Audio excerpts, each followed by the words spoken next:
అంగన్వాడీలకు 5G smart ఫోన్ల పంపిణీ కార్యక్రమంలో పాల్గొన్న ఎమ్మెల్యే కోల లలిత్ కుమారి ఎస్కోట ICDS ప్రాజెక్టు పరిధిలో పనిచేస్తున్న 185 మంది అంగన్వాడీ సిబ్బందికి ఎస్కోట శాసనసభ్యురాలు కోల లలిత్ కుమారి 5G స్మార్ట్ ఫోన్ల పంపిణీ కార్యక్రమం చేపట్టారు. మినీ అంగన్వాడీ కార్యకర్త నుండి మెయిన్ అంగన్వాడీ కార్యకర్తగా ఉన్న కార్యక్రమంలో పాల్గొన్న ఎమ్మెల్యే కోల లలిత్ కుమారి పత్రాలు వారికి తన చేతుల మీదుగా పంపిణీ చేయడం జరిగింది.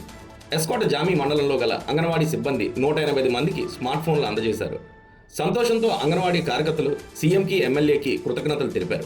2030 నాటికి బాల్య వివాహ రహిత రాష్ట్రంగా ఆంధ్రప్రదేశ్ని తీర్చిదిద్దాలనే లక్ష్యంతో బాల్య వివాహ నిర్మూలనకు 100 రోజులు అనగా 27 నవంబర్ 2025 నుండి 8 మార్చి 2026 వరకు నిర్వహించనున్న జాతీయ ప్రచార కార్యక్రమం గురించి ఎమ్మెల్యే వివరించారు.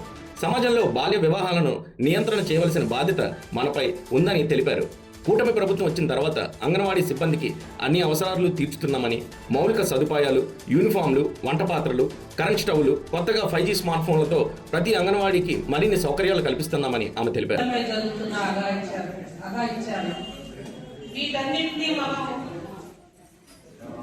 మార్పు రావాలి, సమాజంలో ప్రతి ఒక్కరూ తోటి అన్నదమ్ములా తండ్రులుగా ఆదరించాలి అనే నేపథ్యంలో కూటమి ప్రభుత్వం ఎన్నో కార్యక్రమాలు ICDS డిపార్ట్మెంట్ ద్వారా శ్రీకారం చుట్టిన విషయం ఇక్కడున్న మన అందరికీ కూడా తెలిసిన విషయం.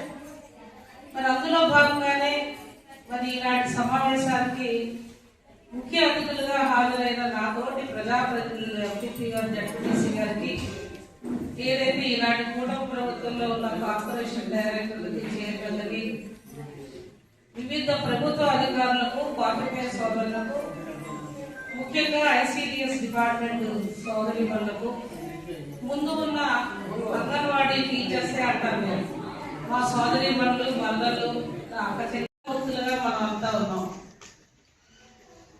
ప్రభుత్వంలో ఉన్న అన్ని డిపార్ట్మెంట్ల కంటే విలువైన డిపార్ట్మెంట్ ICDS.